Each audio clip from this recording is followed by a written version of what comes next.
Sup, Joe? Sup, Barry, why'd you call me? Well, I was thinking we could take a look at one of Du Fu's poems together. Oh shit, is this Chunwang? This is one of my favorites. Yes, sir, that's the one. Want to get old Donny Boy in on this? Sure, why not? Gives me a chance to show up the Tangerine Tyrant with my knowledge of the meter of the Middle Kingdom. Play nice, Joe. All right, I'm calling him. Sup, losers, I heard you needed someone to help explain a poem to you? Trump, the only poem you've ever helped explain was Humpty Dumpty, because even fourscore men wouldn't be able to put Trumpty Dumpty back together again after Scrooge McDuck took a huge McPlunk off Trump Tower. Weak rhymes, Joe, just like your poll numbers. And when I get Kim K to endorse my presidential run with rhymes as fat as her hips, I'll clinch the election just as bigly as I clinched Cardi B's wet-ass lips. What the fuck, Donald? I'm a natural-born bard. What can I say, folks? Leaving Trump's predilections towards wet-ass lips aside, I think we should get back to the matter at hand. I agree, Barry. Though I'm tempted to tell Kanye what Donald just said. Blackmailing me with my future VP? That's a low blow even for you, Joe. You don't see me bringing up the time you wouldn't stop talking about, quote, Kamala's Mamala Milkers. The poem, guys, focus. We're not here to discuss hips, lips, or milkers, but to discuss one of the greatest thinkers and versemen of the age, Du Fu. Wait, is this the dude that got so drunk he tried to make out with a reflection of the moon in a pond and drowned to death? Now you're thinking of Li Bai, one of the other great poets of the age and Du Fu's friend. Joe is correct, that's Li Bai. Also, I'm pretty sure the story about him drowning in a pond is just a myth, and also he wasn't trying to kiss the moon. He's not Sokka from Avatar. Missed opportunity, if you ask me. What maiden could be more huge than the moon? Got curves bigger than Mamala? Anyway, this is one of his most famous poems, Chunwang, or Gazing in Spring. It's an 8-line verse with 5 characters/syllables to the line. Remember that in Chinese, and especially medieval Chinese, each word in the language is 1 character and 1 syllable. Yeah, I'm gonna hop in there real quick, Obima. Remember, this isn't just any old poem, this is a Lushi, one of the richest and most complex poetic forms in all of history. In order to make the poem more melodic and musical, the tone patterns of each character in the line are predetermined and paralleled by the opposite tone pattern in the subsequent line. Sounds kind of like the idea of inversion in music theory, where you play a previous melody in the opposite reflected way, or like counterpoint, where you play both at the same time. That's right, Obima. Or like how I'll eat a salad after 11 or 12 Big Macs, you know, adds balance. Sure, I guess it's similar. Wait, what are tones again? You know, I usually only read this stuff in translation. No problemo, Donatello. I know it's a lot to get into at first. Tones are a feature of the Chinese languages, among many others like Vietnamese or the Niger-Congo languages. And basically what it means is that there are words in the language which are distinguished only by the pitch contour of the syllable.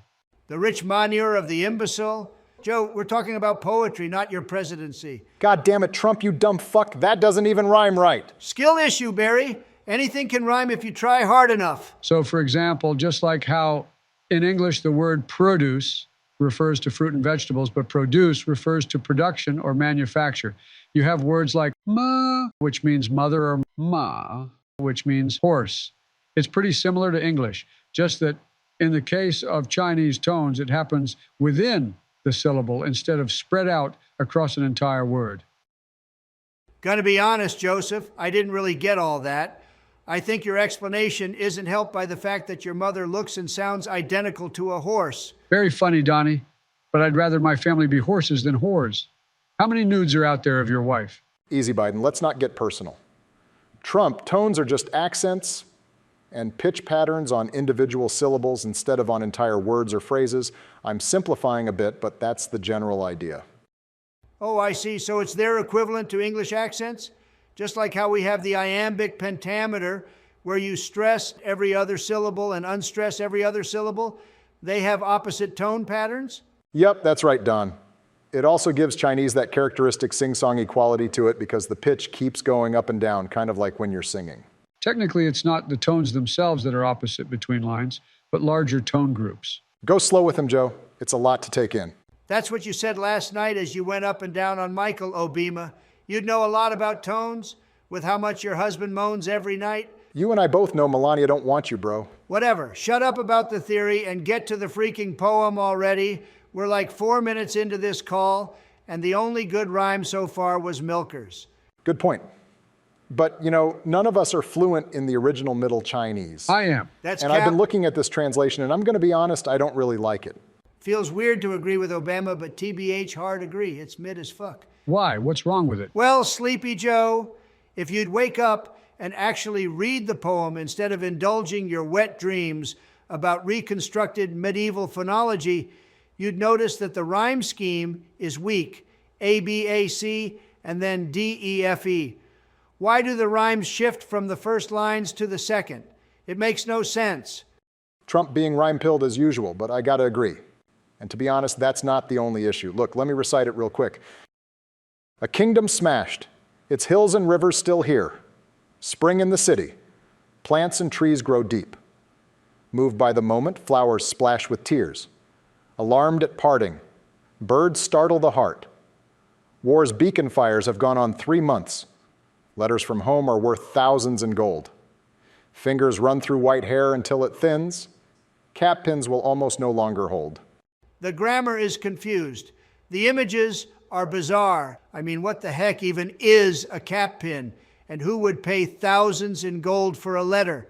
Absolutely backward business model, if you ask me. You know, in Art of the Deal, I specifically say how important logistics are to an enterprise. Heck, just go straight into the courier business at that rate and make a killing. Joe, you gotta let others talk on the call or I'm gonna mute you. Is a symbol of the pain and suffering caused by the Anlushan rebellion. You illiterate fuck. The character means 10,000, and it's symbolic in all the East Asian cultures for infinite or indefinite. Guys, please, less quibbling, more listening. Joe's right on this one, though. The line literally translates word for word as home letters equals 10,000 gold, or letters from home are worth 10,000 taels of gold. But he's not placing a monetary value on it. He's saying that it's literally impossible to communicate with home because war has so ravaged society that all communications have broken down. It's not that the economy is fucked, and so you could make a killing delivering letters. It's that there's been so much killing, there's literally no one left to deliver a letter anymore. It's symbolic. Whoa, please! That's cap and you know it. Symbolic? That's what you said about Levi's alcoholic wine poems. That dude drinks so much, he should put his ink brush and Lucy's down and Lucy down over to Symbolics Anonymous. Poetry is a lot more than just the literal meaning of the verse, Donald. There's imagery, alliteration, and yes, symbolism. Among literally dozens or even hundreds of other techniques, depending on how you want to count them. Especially in translation, you can't just read skin deep. You got to spend more time with the poem and understand it before you can really enjoy it. Barack is spitting straight facts. Don't forget about rhythm and meter, too. Just like no song would be complete without a good bass line or drum loop, no poem is any good without a solid rhythm. Okay, but the symbols should make sense. I still don't know what the hell a freaking cap pin is supposed to be, nor what this weird fingers through white hair stuff is about. Though I'm not surprised that it appeals to Biden. Man's got less hair than Johnny Sins and none of the vitality. Cap pins are just that thing that the ancient Chinese used to use to hold their hair knots in place, Donald. You mean a chopstick? Yeah, see, this is why you lost the Asian vote. You don't have to be Asian to use a chopstick, Barry, nor do all Asians use chopsticks. It ain't skin deep, bro. Touche. Anyway. Damn, he just went Shapiro on your ass. Shut up, Joe. Dufu is saying that the social and emotional turmoil is so strong that he's tearing at his hair until it thins out and there's nothing to hold in place anymore. It's an external visual representation of internal spiritual suffering. Just like how Sichuan chicken is externally visually red to parallel how internally digestively dead I'm going to feel after eating all that Chinese peppercorn. Donald, what is it with you and food? But for what it's worth, I think you're right. About peppercorns? No, you numbnuggets, about the translation. You know, I always wanted to build a Trump Tower in Nantucket ever since the hero of that World War II documentary said that he built a mansion there and got the government to pay for it. Donald, what the fuck are you talking about? Could even get Mexico to pay for a McNugget factory. It would be like normal McNuggets. But you know, with more queso? Donald, Mexican McDonald's isn't just McDonald's with queso. If you say so. Bro, there's no way you're talking about Hans Landa from Inglourious Bastards. You're a man of culture, Barry. I love that movie. I own a gold-plated replica of the costume. I wear it all the time at home. Trump, Hans Landa was the German in that movie. Jesus Christ, he's literally a Nazi. Cope, I'm the better metrist and the better model. Look, we're getting way off track. While you numbnuggets were bickering this entire time, I wrote a better version of the poem. I was thinking, and you're both right, not just the images or grammar either, but the rhythm of the original feels very lost in this translation. I took a page from Arthur Waley and translated it so that every line in English would have exactly 5 stressed syllables, but a variable number of total syllables.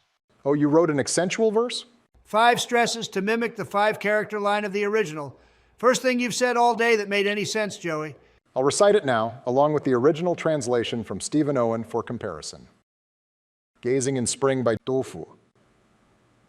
The country is broken, but the hills and rills persist. In the spring, the vines and roots are deeper than pain.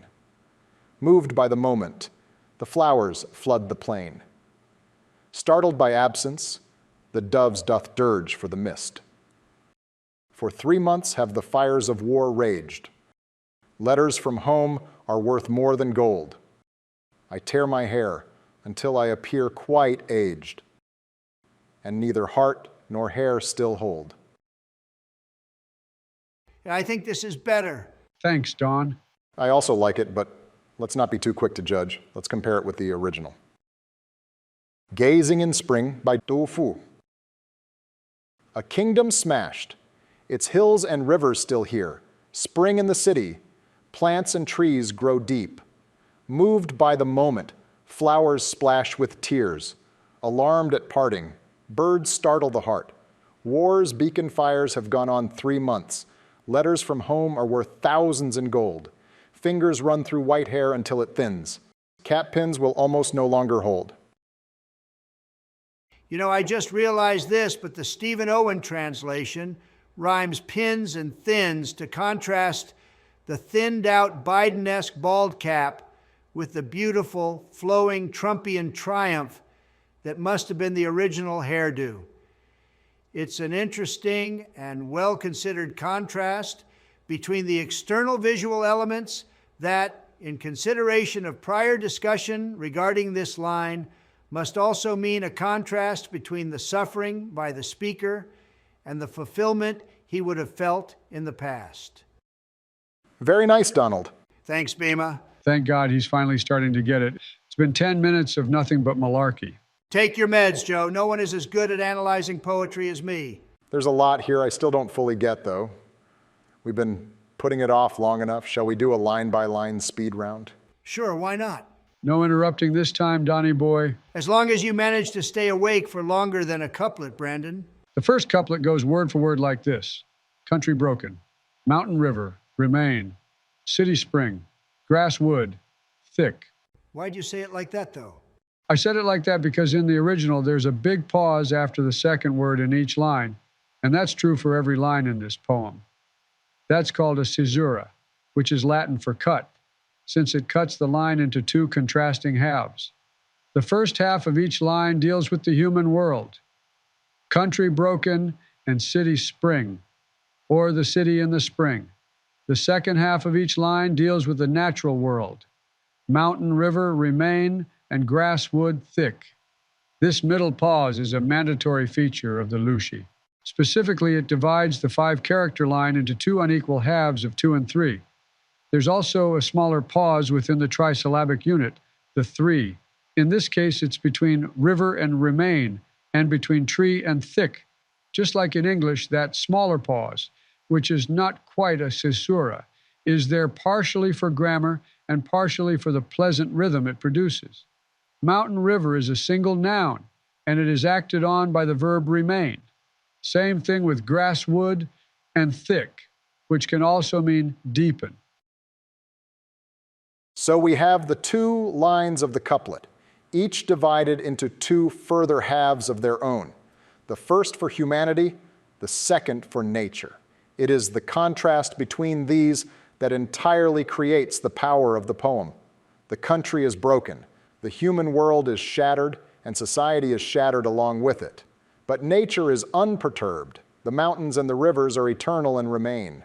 Similarly, in the second line, we have the half line, the city in spring, which you might initially associate as bleeding into the natural and not human world because of the word spring.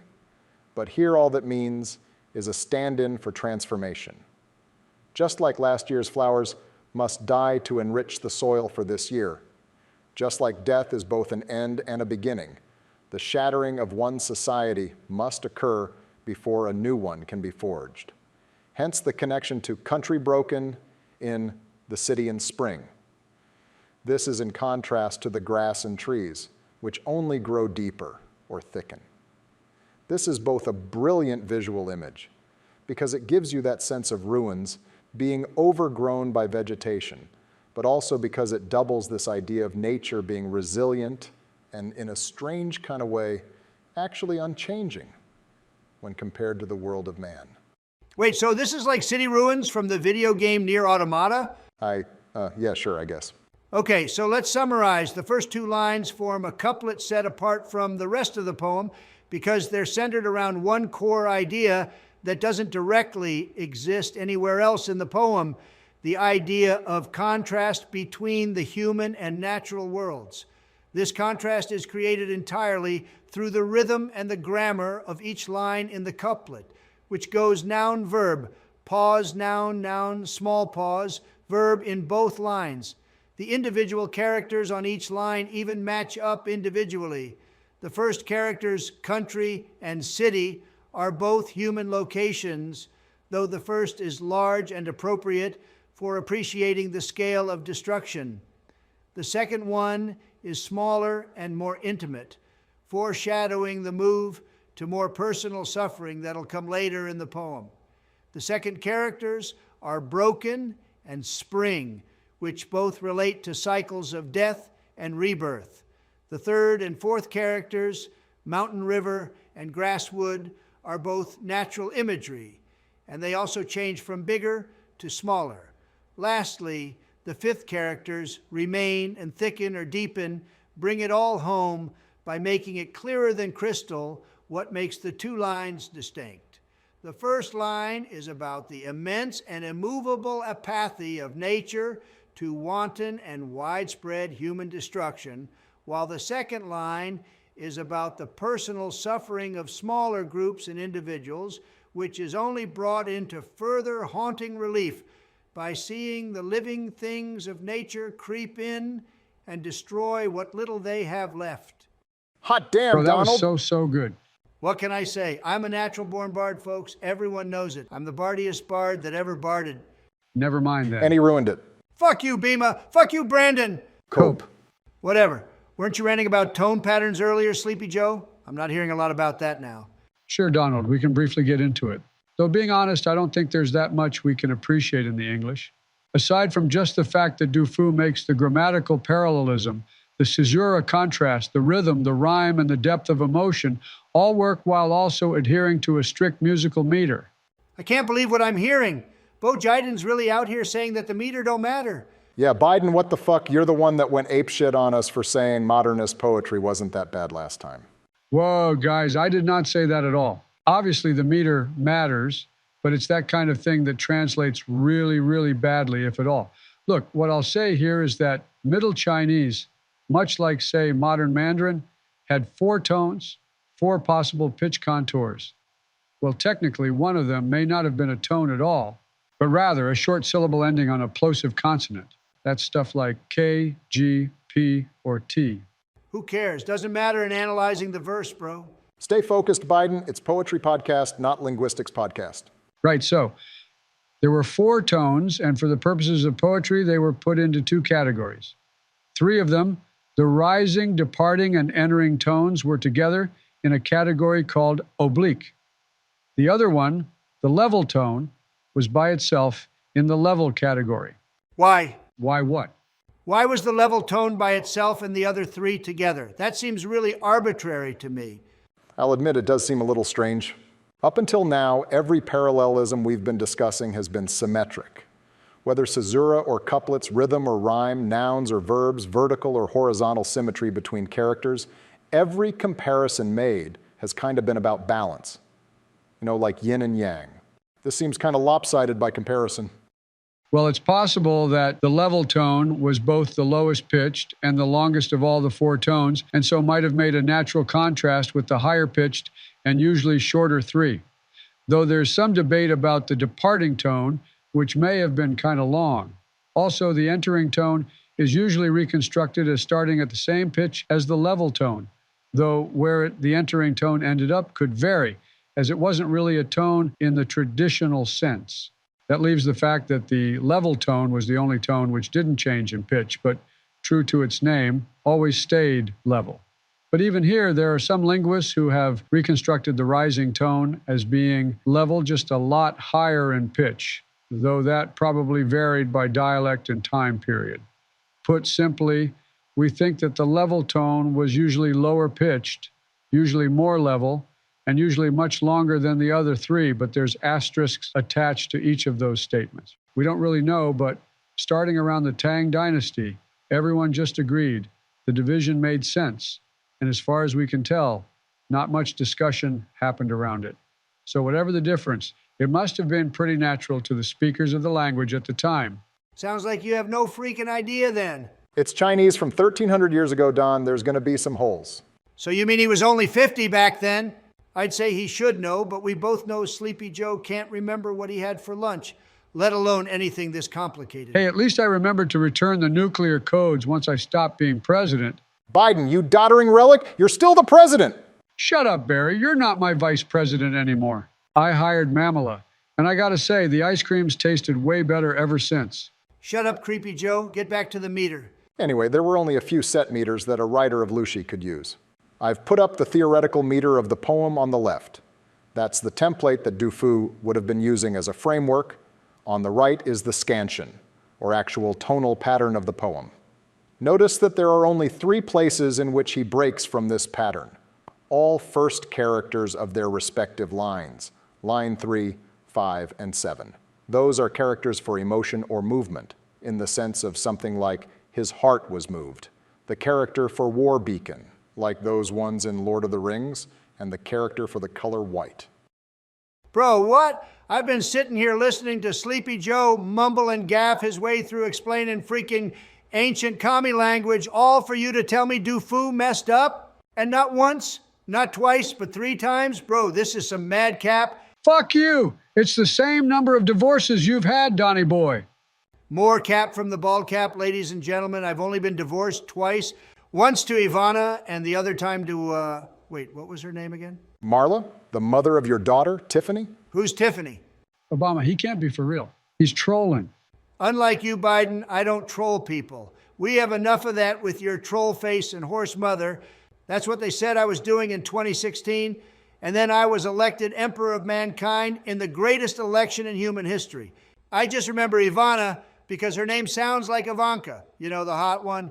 That's your daughter, fucking daughter, bro. Trump? A hot woman is a hot woman.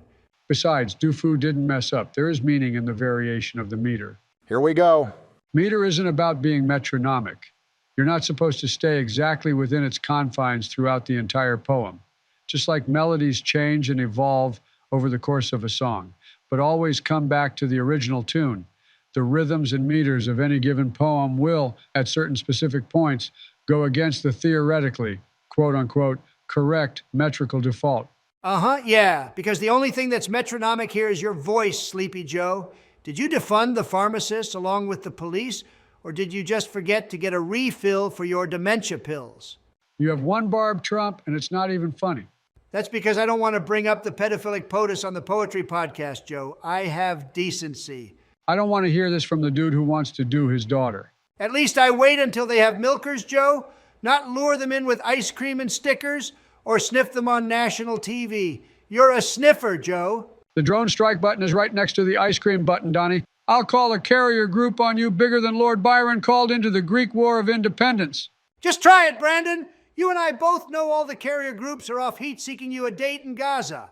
Both of you, shut up. You're giving me a headache bigger than Levi's hangovers. Biden, you don't have to respond to his every retort. And Trump, you're the last person I want to hear complain about meter, Donald. You couldn't stay in rhythm to save your presidency. I've heard your speeches. The only good ones are the ones you ripped off Michelle. Beast Bima! You're just mad because Du Fu fell off? Trump, whenever a poet of Du Fu's quality chooses to break a convention or to vary a rhythm, he never does so because he, quote unquote, fell off. It's intentional and meaningful. In this case, the variations are actually pretty minor. It's considered normal to change the tone pattern of the first and sometimes third syllables in the line. And he does so here masterfully, connecting three ideas across the poem in a way that he wouldn't be able to otherwise. Emotion, war, and white. I'm gonna be honest, Joseph, I don't really see the logical connection between those three. That's because there isn't any. I mean, emotion and war maybe, if vaguely and stupidly, but white? White's the Chinese symbol for death, dumbass. That's racist. The characters go chronologically in the same order they go in the poem. Emotion leads to war, and war leads to death. Or more specifically, mourning. It should be noted that both the character for Fire Beacon and the character for White are one step removed from the things they symbolize, war and death. Fire beacons are a way to alert people of incoming threats and the wake-up call that war is coming. So the feeling tied to it is actually closer to fear than to any of the more passionate emotions you might associate with a battle. And similarly, since white is technically most associated with mourning, as opposed to death itself, we're reminded more of the ceaseless suffering of the families left behind than of the moment of mortality. It's a chronology that emphasizes not the obvious and unpoetic destruction of war, but the more subtle and intimate heartbreak it causes. That's beautiful. Almost brings a tear to my eye, Joe. Whatever. Okay, so the meter's mostly just whatever supposedly sounded nice over 1,000 freaking years ago, but broken a little bit to showcase how people get broken by war. I wouldn't use the word broken to describe it, Donald. I don't think Du Fu's done anything wrong here. Uh-huh. So when Biden breaks his future dates home in Gaza, he's done nothing wrong, but I say I want to do the same thing to Iran, and the fake pros media is all over me. Honestly, you know, Joseph, I was going to say you never get any. But it turns out you're a real homewrecker, just like Barry in Yemen. Guys, please. We've all done stuff in the Middle East. Let's focus on the poetry of the Middle Kingdom tonight. No need to bring politics into poetry. Okay, so we've done the first couplet in its entirety and even managed to discuss the meter throughout the poem. We would have managed a fair bit more if it wasn't for Trump interrupting every 10 seconds, but it is what it is. I think we've all finally gotten our bearings. I don't know about you, but it's been a while since I've touched this one and didn't realize how much I'd forgotten. Yeah, not gonna lie, Du Fu's growing on me. I still think the OG translation is ass, but I'm starting to appreciate it a little more, seeing the amazing amount of overlapping symmetry in the original poem. There's 3 couplets left. Why don't we all take one and go through it? About Hells time. yeah, Barry.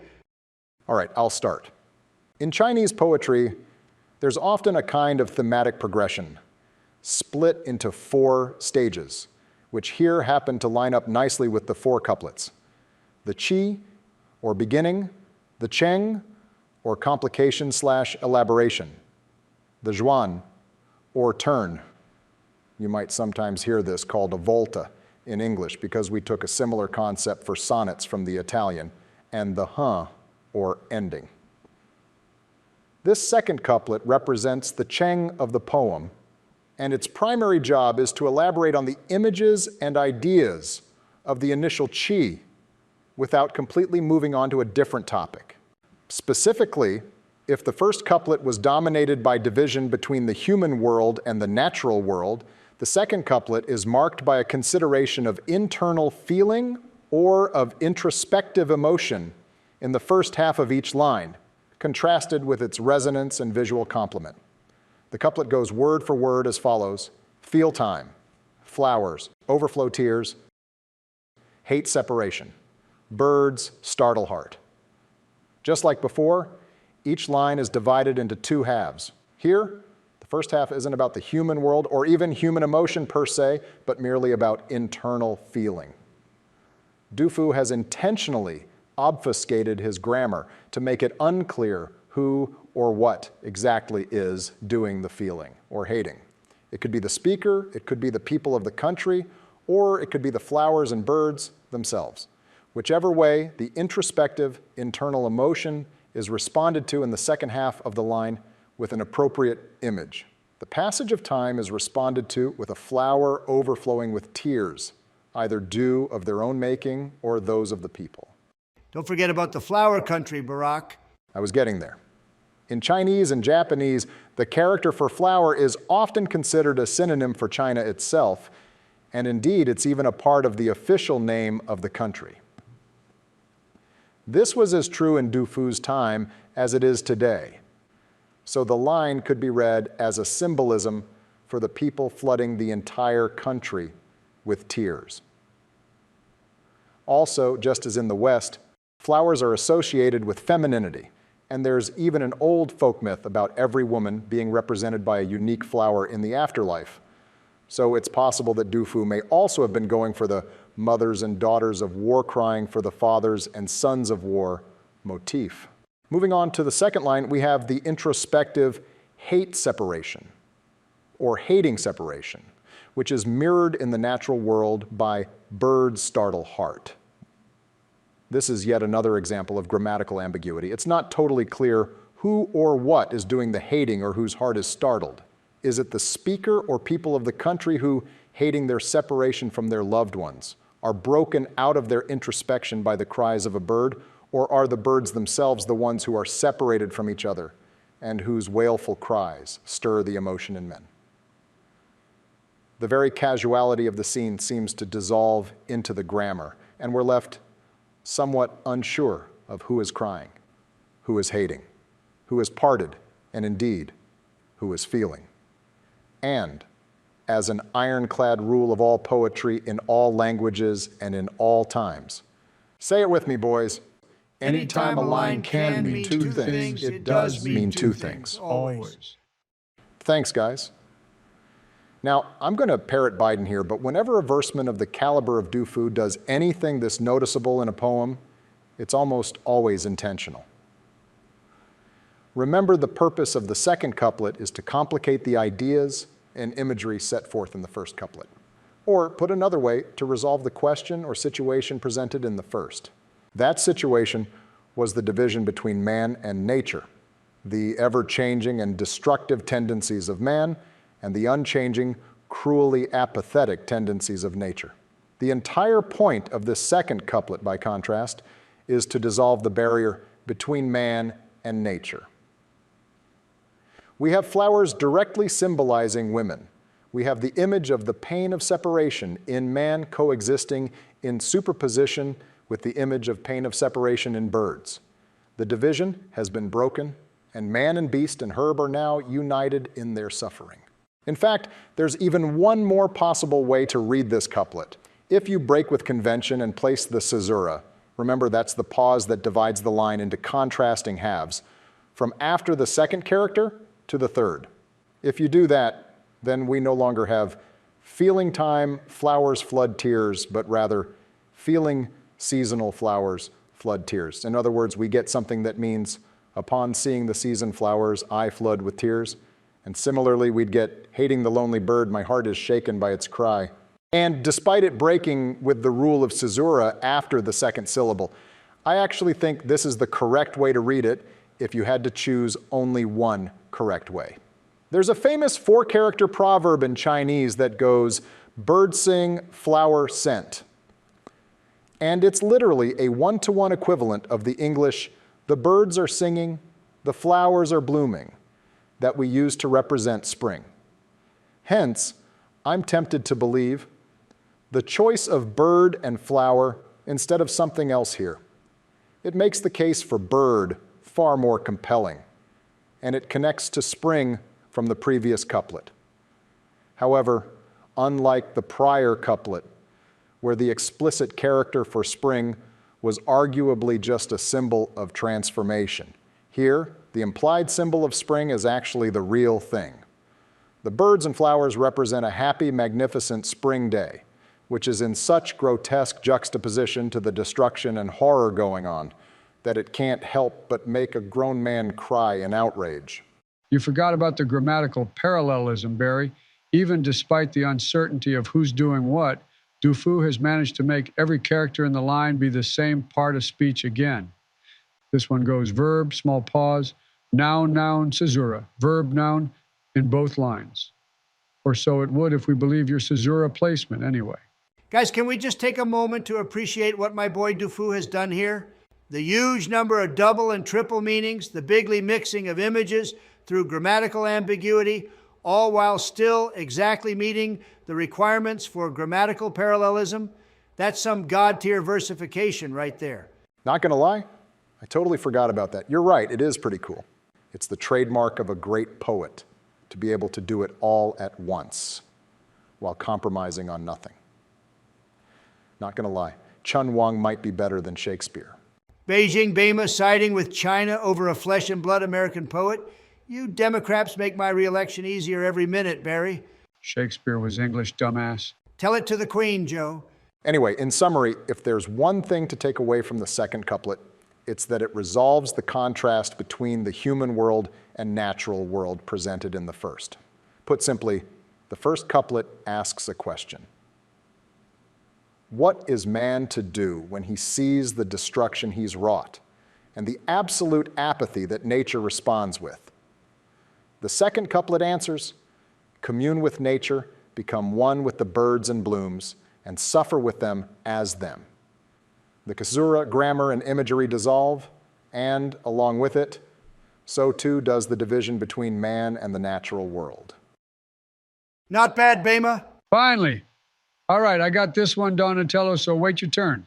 The third couplet represents the Zhuan, or turn, or volta of the poem. It's called a turn because it marks a shifting point in the poem. From here on out, the imagery and ideas expressed in the poem are, by form, expected to be very different. You shouldn't expect to get any more natural imagery. This is the same thing that happens between the octave and sestet halves of a sonnet, or between the first and second halves of a Japanese haiku, divided by a kireiji. Just like the second couplet constitutes a complication of the first couplet, the second half of the poem in its entirety constitutes an elaboration of the first half of the poem in its entirety. Bro, this is so meta. There's even more symmetry? Yeah, any more and my brain will explode. I mean, this thing is like a freaking fractal. There's large-scale organizational symmetries, but if you look closer, you only see even more smaller symmetries pop out. It's insane. Shush, numbnuggets. We ain't got time for any more malarkey. I'll keep it straight and simple. The caesura in this line goes back to the normal pattern of being after the second character in the line.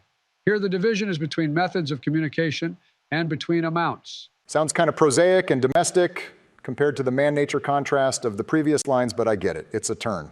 The grammatical parallelism also keeps up here. We have noun, noun, caesura, verb, small pause, adjective, noun. The lines go word for word as follows. War beacon fires, span, 3 month. Home letters equals 10,000 gold. Notice the vertical symmetry between characters as well as the horizontal symmetry of the caesura.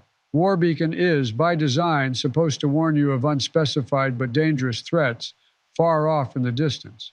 This contrasts with home, which is associated with feelings of warmth and closeness, despite both words belonging broadly to the location category.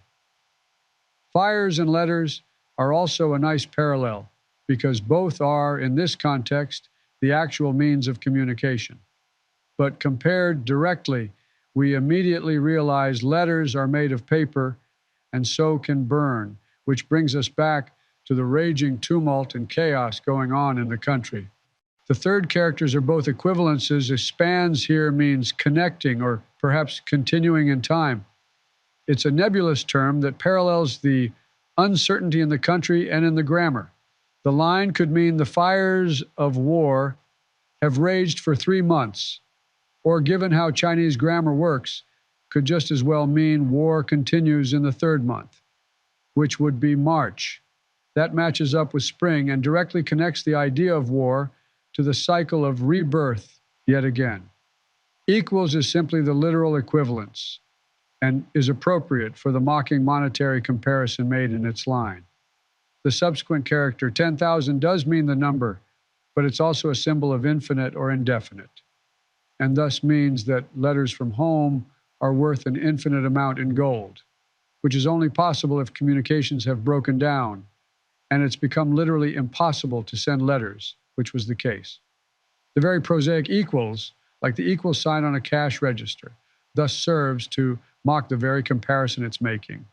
Lastly, as mentioned before, 3 month could either mean a duration of 3 months or the month of March. 10,000 is a symbol of infinity. So in comparison, we realize that what Du Fu is saying is that in a span of only 3 months, cataclysmic, nearly infinite devastation has been brought about. You didn't explain the Zhuan turn thing properly, Joe, but I guess I should have expected that from the Khan-in-Chief. It's not just about shifting the imagery to move on to new topics. That would be dumb and arbitrary. It's clearly about using the imagery in the first half to contrast with the second half for specific effect. We've moved away from large-scale and, importantly, unspecific and depersonalized imagery of countries and floods and mountains and rivers to specific domestic and familial tokens. A piece of gold, a letter, a month. Every line, and especially every couplet you go through in this poem, showcases two inevitable movements: towards the smaller, towards reduction, towards depletion on the one hand, and towards the intimate, the personal, the individual on the other. We move from the country to the city, to individual month, with an individual letter. We move from mountains to trees to flowers to birds to a single flame. The progression in the poem is about moving from the abstract to the personal, and from the grand to the insignificant. This isn't just done for kicks either, Sleepy Joe. You'll see why Du Fu does this as I masterfully explain the last couplet. Sure, Donald, go ahead. The last couplet is the only one to seriously break grammatical parallelism. The parts of speech no longer match, and that's largely because Du Fu has finally utilized meaningless nothing words, words there only for grammar and not for meaning in these lines. There's 40 words in the poem, 8 lines, 5 characters. Do the math. 36 are nouns or verbs or adjectives with clear meanings. 4 of them are more nebulous words. Think things like the, of, to, etc. in English. All 4 of those empty words are in the last couplet, and this too is for a reason. The final couplet is divided into 2 halves by the caesura as per usual. Here, the left halves are about absence. The right halves are about reduction or disintegration. The couplet reads like this: Whitehead, scratch, even shorter, simply be about to, not be able to hold. As mentioned before, white is the color of mourning, so we get an image of a mourning veil like what you might wear at a funeral. Thus, absence in the sense of the absence of a loved one. But whitehead also, of course, refers to the weak white hair of people like Biden. So we get the literal image of an old man as well. Either way, absence. The second line starts off with 2 meaningless nothing words, simply be about to. It's quite literally a grammatical absence. There isn't any image or concrete meaning here anymore. The mountains and rivers may remain, but they're out of sight. The birds and cries are gone, the flowers and letters are burned away, the flames are turned to ash, the battle is done, and all that's left is silence and wasteland. All that's left are the haunting, quiet screams of an old man mourning by ripping his hair out in silence. At long last, after everything has been taken from him, we can imagine that his simple hairpin, perhaps one of the few worldly keepsakes the war hasn't taken from him, will too soon fall to the ground as even its very purpose is lost. And that, friends, is Chunwang, a beautiful, poignant, terrifying masterpiece on the horror and pain of war. A reminder that even 1,000 years later, war never changes. A technical triumph that demonstrates the power of language to move, to balance, to horrify, and to give closure. We hope you enjoyed the podcast. And we look forward to seeing you next time. Wait, hold up. We didn't get to talk about the differences in translations to English. The OG is good and all, but I can't exactly walk around with the medieval Chinese all the time. Podcast is long enough as it is, Donald. If you're interested in hearing about how Biden translated it, or want to see a mini episode, say 15 minutes long, about us improving it together, let us know in the comments. For now, we'll leave you with one final recitation of the poem. Gazing in Spring by Du Fu. The country is broken, but the hills and rills persist. In the spring, the vines and roots are deeper than pain. Moved by the moment, the flowers flood the plain. Startled by absence, the doves then dirge for the mist. For 3 months have the fires of war raged. Letters from home are worth more than gold. I tear my hair until I appear quite aged, and neither heart nor hair still hold.